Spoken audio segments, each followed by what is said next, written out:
நம்ப வச்சு ஆசீர்வதிக்கிற, அவன் நம் தலையை நிமிர பண்ணுகிற நல்ல தகப்பனுக்கு பிள்ளையாக இருக்கிறோம். கையை தட்டி அதை விட என்னங்க வந்துட போகுது? இது போதும் உங்களுக்கு.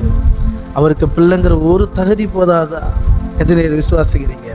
ஒரு தகுதி போதும் பிரதர். அவரிடத்திலிருந்து எல்லா ஆசீர்வாதங்களின் நன்மையை பெற்றுக்கொள்ள அவருடைய பிள்ளைங்கிறது ஒரு தகுதி போதும் உங்களுக்கு. Okay, God bless you. மனதார ஆசீர்வதிக்கிறேன். ஆமேன். அப்பா கேரக்டர் கொஞ்சம் கொஞ்சமாக வளர தான் தெரியும். பிறக்கும்போது பிள்ளை மூஞ்சு கூட அப்பா மாதிரி இருக்காது.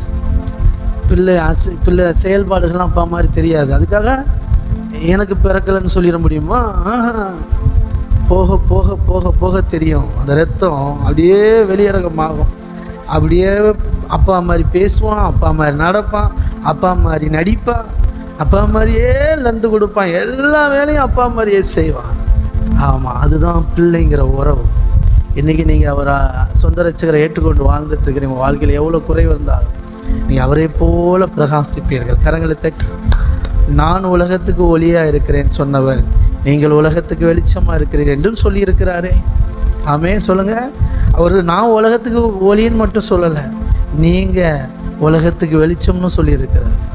அந்த ஒளி இங்கே அடித்து பிரகாசித்து மற்றவங்களுக்கு வெளிச்சத்தை கொடுக்கும். ஓகே, நீங்கள் வெளிச்சத்தின் பிள்ளைகளாக இருக்கிறபடினால் உங்கள் வாழ்க்கையில் இன்னும் அதிக வெளிச்சத்தை காண்பீர்கள். God bless you.